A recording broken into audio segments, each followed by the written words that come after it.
చాలా రోజుల తర్వాత పాకిస్తాన్కు భారీ షాక్ తగిలింది. ఊహించని విధంగా ఈసారి దెబ్బ బలూచిస్తాన్ వైపు నుంచి పడింది. ఇప్పటికే పాకిస్తాన్ ఆర్మీని టార్గెట్ గా చేసుకుని దాడులు చేస్తున్న బలూచిస్తాన్ లిబరేషన్ ఆర్మీ ఈసారి ఏకంగా ఒక రైలుని హైజాక్ చేసింది. దీంతో పాక్ కంగుతుంది. అసలు హైజాక్ వెనుక ఏం జరిగింది? బిఎల్ఏ టార్గెట్ ఏంటి? పాకిస్తాన్లో ట్రైన్ హైజాక్. బలూచ్ రెబెల్స్ కంట్రోల్లో ప్యాసింజర్స్.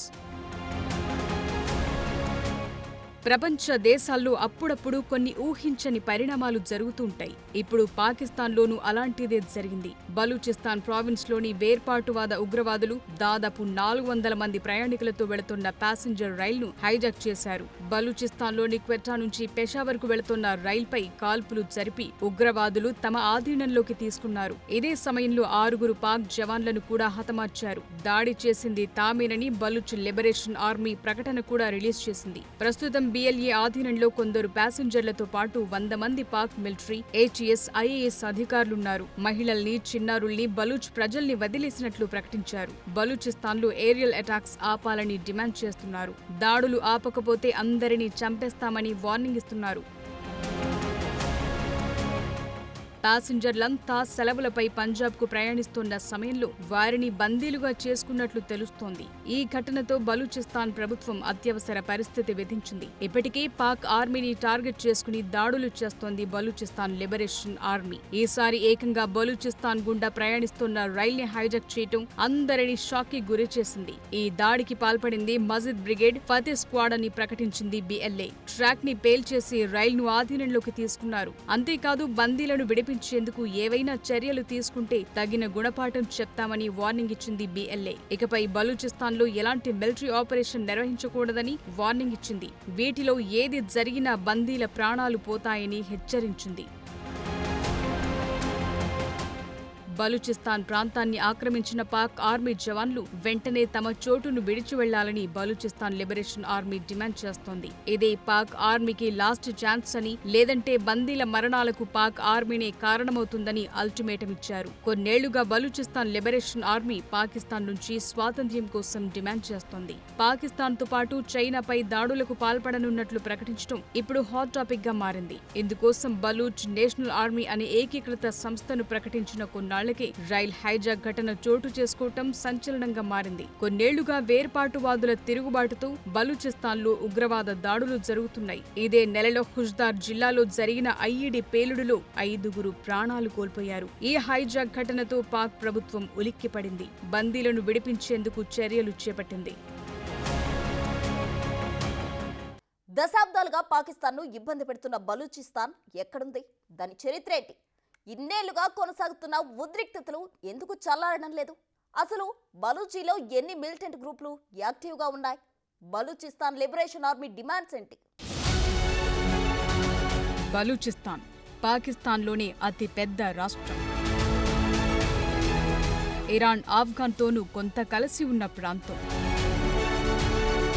పాకిస్తాన్లోని ఇతర రాష్ట్రాలతో పోలిస్తే బలూచిస్తాన్ ఆశించిన స్థాయిలో అభివృద్ధికి నోచుకోలేదు. ఈ ప్రాంతంలోని ఎక్కువ భాగం నైరుతి పాకిస్తాన్లో ఉంది. పాక్ విస్తీర్ణంలో 44% పైగా ఉన్నప్పటికీ అతి కొద్ది మంది జనాభా మాత్రమే అక్కడ నివసిస్తున్నారు. తిరుగుబాటు, తీవ్రవాదం, మానవ హక్కుల ఉల్లంఘనల లాంటివన్నీ బలూచిస్తాన్ చరిత్రలో కలిసి ఉన్నాయి. అరేబియా సముద్ర తీర ప్రాంతం, ఇరాన్, ఆఫ్ఘనిస్తాన్లతో సరిహద్దులు కలిగి ఉంది బలూచిస్తాన్. శతాబ్దాలుగా ఈ ప్రాంతంలో మనుగడ సాగించిన బలూచ్ తెగ పేరు మీదే బలూచిస్తాన్ అనే పేరొచ్చింది. పొరుగున ఉన్న ఇరాన్, ఆఫ్ఘనిస్తాన్లోనూ బలూచ్ జాతికి చెందినవారున్నారు. సహజ వనరులు, సహజ వాయు నిక్షేపాలు సమృద్ధిగా ఉన్న బలూచిస్తాన్లో వనరులు పుష్కలం. అయితే బలూచిస్తాన్ను స్వతంత్ర దేశంగా మార్చాలనే లక్ష్యం కోసం దశాబ్దాలుగా పాకిస్తాన్, ఇరాన్ దేశాల్లోని కొన్ని గ్రూపులు పోరాడుతున్నాయి. సీమాంతర ఉగ్రవాదంతో మరోసారి ఉద్రిక్తతలు తలెత్తాయి.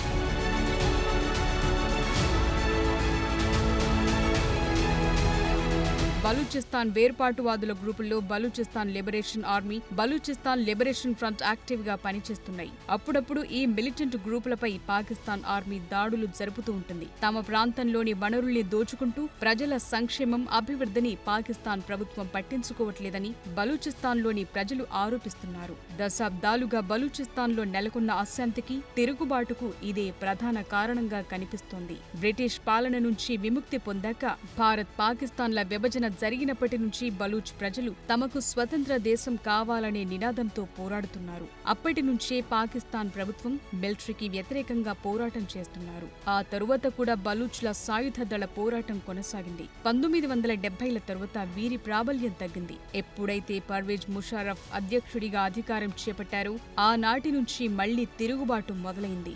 ముషారఫ్ ఈ తిరుగుబాటు అణచివేతకు కఠిన నిర్ణయాలు తీసుకున్నారు. ఆ సమయంలోనే ప్రముఖ బలూచ్ నాయకుల హత్యలు అత్యంత వివాదాస్పదంగా మారాయి.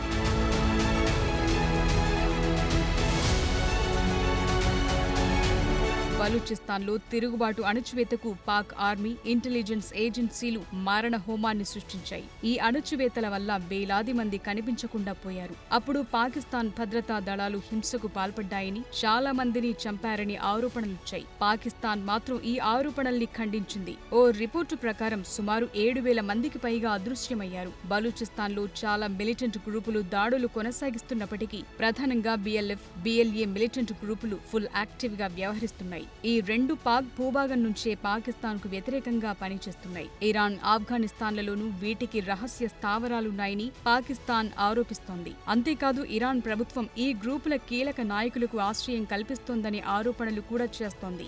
గత 3 ఏళ్లుగా బిఎల్ఏ, ది పాకిస్తానీ తాలిబాన్ గ్రూపులు సంయుక్తంగా దాడులు చేస్తున్నాయని పాకిస్తాన్ వాదిస్తోంది. పాకిస్తానీ తాలిబాన్ సంస్థ ఆఫ్ఘాన్, పాకిస్తాన్ సరిహద్దుల్లో పనిచేస్తున్న చాలా గ్రూపుల వెనుక ఉంది. దాంతో బిఎల్ఏ మిలిటరీ గ్రూప్ ని నియంత్రించడం పాకిస్తాన్ కు సవాల్గా మారింది. ఇటీవలి కాలంలో బిఎల్ఏ దాడుల తీవ్రత పెరిగింది. బలూచిస్తాన్లోని పాకిస్తాన్ భద్రతా దళాలనే కాకుండా ఆ ప్రాంతంలో చైనా భాగమైన పలు ప్రదేశాలను లక్ష్యంగా చేసుకుని దాడులకు పాల్పడుతోంది. బలూచిస్తాన్లోని గ్యాస్ ప్రాజెక్టులు, మౌలిక సదుపాయాలు, సెక్యూరిటీ పోస్టులను లక్ష్యంగా చేసుకుని బిఎల్ఎఫ్ మిలిటెంట్ గ్రూప్ తరచూ దాడులకు దిగుతోంది. ఇప్పుడు ఏకంగా రైల్ని హైజాక్ చేయటం సంచలనంగా మారింది.